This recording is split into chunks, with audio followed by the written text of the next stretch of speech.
Here's a full explainer on everything you need to know about compression in FL Studio. So in the mixer, you want the instrument routed to a channel and then open up Fruity Limiter, which has a compression tab on it. Then go to the compression. So the threshold determines at what decibel the signal is going to start being reduced. So I'm going to set it to 12 decibels for this track. The ratio is the amount of compression applied once the signal has reached the threshold. So turning this up will reduce down the signal more. So if you have it set to 4:1, for every 4 decibels that it goes over this 12 decibel threshold, it's only going to let 1 decibel out.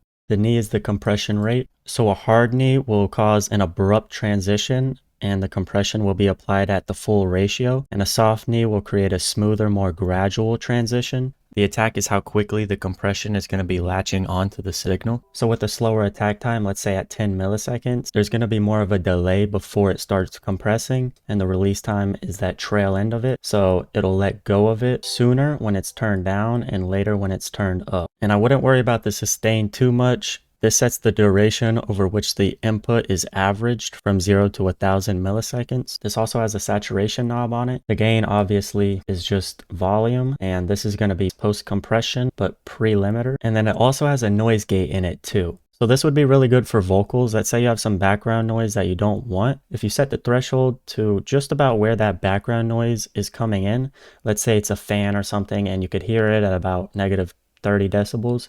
If you set it to negative 30 decibels and then turn the gain to negative, let's say 10, then it will reduce that background noise. There's a better way of getting rid of background noise on my channel that you could find using Edison. And then the ceiling is a limiter, which means that anything that goes above this threshold for the ceiling level is going to be automatically reduced to that threshold level. So it's not like compression where it's letting some of the signal out and just slightly reducing the audio. It will completely squash it and then it won't sound realistic at all. So you want to make sure that you compress before you limit so that the limiter doesn't have to work as hard. And the only reason I explained it through the Fruity Limiter instead of the Fruity Compressor is because it's easier to visualize and learn it. When you're using the Fruity Compressor, it's the same exact concept and it is probably less CPU intensive. So this will be good if you just want to use your ears and you don't want to see anything, you just want to hear it. Over the next few weeks, I'm going to be dropping videos consistently about pretty much every plugin in FL Studio that's essential to making your mix sound good.